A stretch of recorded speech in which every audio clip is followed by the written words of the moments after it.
Magandang hapon, ngayon ay July 20, 2026 at narito ang update ukol sa maging lagay ng ating panahon.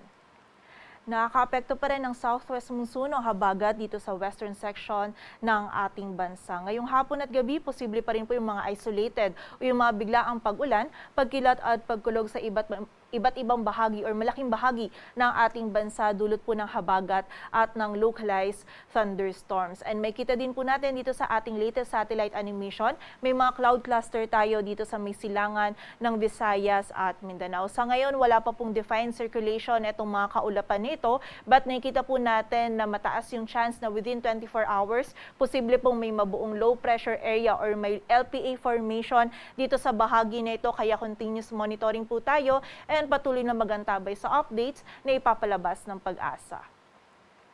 At base naman dito sa ating TC threat potential, meron din tayong low to moderate na likelihood ng weather disturbance formation dito sa may silangan ng Visayas, Mindanao area mula July 20 hanggang July 26. Ang nakikita po natin is likely na ito ay kikilos pa northwestward or hilagang kanluran at posible po itong tumawid dito sa may northern portion ng Luzon. And by July 27 naman, to August 2 or yung sa week 2 natin, nakita po natin na patuloy nga nitong tatawirin itong Northern Luzon area patungo naman dito sa may kanluran ng extreme Northern Luzon. Bukod din po dito, meron pa tayong isang namamataan na possible po na formation ng weather disturbance outside ng Philippine Area of Responsibility, ngunit within po sa ating monitoring domain. And nakita po natin kung magpapatuloy po yung ganitong scenario natin, itong weather disturbance na labeled na 1, is possible po na itong weather disturbance na ito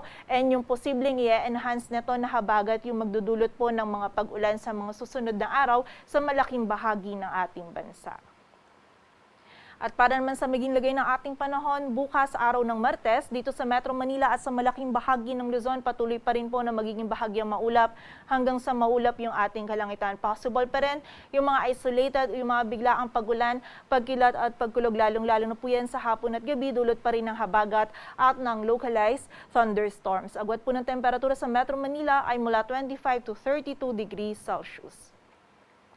Dito naman sa bahagi ng Palawan, maging sa Western Visayas, Negros Island Region, Zamboanga Peninsula, Barm at Sorsogon, bukas po ay magiging maulap na yung ating kalangitan. Pagsapit ng hapon at gabi, mas tumataas na din yung possibility ng mga scattered na mga pag-ulan, pagkilat at pagkulog, dala po ito ng habagat. While for the rest of Visayas at Mindanao naman, possible pa rin yung mga isolated na mga pag-ulan, pagkilat at pagkulog dulot ng localized thunderstorms. Agwat po ng temperatura sa Cebu ay mula 25 to 32 degrees Celsius at sa Davao naman ay 24 to 32 degrees Celsius. Sa lagay naman ng dagat baybayin ng ating bansa, wala po tayong nakataas na gale warning, kaya malaya makapalaot yung mga kababayan nating mga ngisda, pati na rin may mga maliliit na sasakyang pandagat.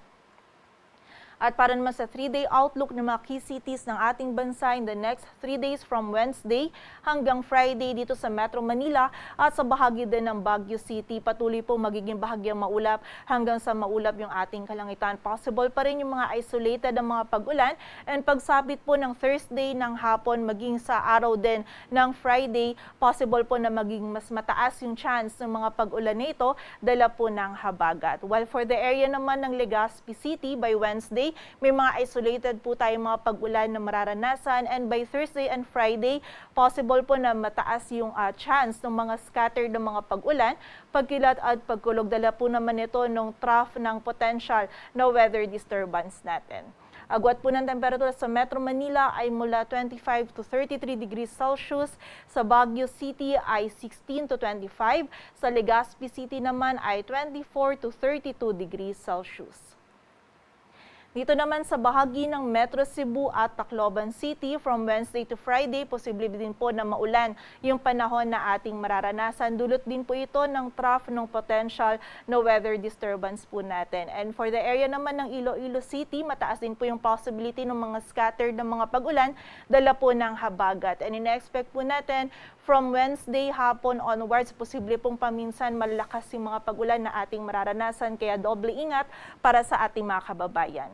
Agwat ng temperatura sa Metro Cebu ay mula 24 to 31 degrees Celsius, sa Iloilo City ay 24 to 32 at sa Tacloban City naman ay 25 to 32 degrees Celsius. Dito naman sa bahagi ng Metro Davao at Cagayan de Oro City, magiging maulan din po yung ating panahon sa mga susunod na araw. Expect po natin mataas din yung mga scattered na mga pag-ulan, pagkilat at pagulog. Posibleng dala rin po ng potential na weather disturbance po natin. And for the area naman ng Zamboanga City, magiging maulan din po yung ating panahon. Mataas ang chance ng mga scattered na mga pag-ulan, pagkilat at pagkulog. Dala po ito ng habagat. And again, expect po natin from Wednesday ng gabi onwards, possible po paminsan hanggang sa malalakas yung pag-ulan na ating mararanasan, lalong-lalo na sa western section ng Mindanao. And dala po ito ng southwest monsoon o habagat. Kaya again, pag-iingat po para sa ating mga kababayan. Agwat ng temperatura sa Metro Davao ay mula 24 to 31 degrees Celsius, sa Cagayan de Oro City ay 24 to 31, sa Zamboanga City naman ay 24 to 31 degrees Celsius. Dito sa Metro Manila, ang sunset natin ay mamayang 6:29 p.m. at ang sunrise naman natin bukas ng 5:37 a.m. Patuloy po tayong magantabay sa updates na ipapalabas ng Pag-asa. Para sa mas kumpletong impormasyon, bisitahin ang aming website pag-asa.dost.gov.ph. At para naman po sa mga pinapalabas ng mga heavy rainfall warnings o yung mga rainfall at thunderstorm advisories ng ating mga regional offices, bisitahin ang aming website panahon.gov.ph. At yan po muna ang latest dito sa Weather Forecasting Center ng Pag-asa. Grace Castañeda, magandang hapon po.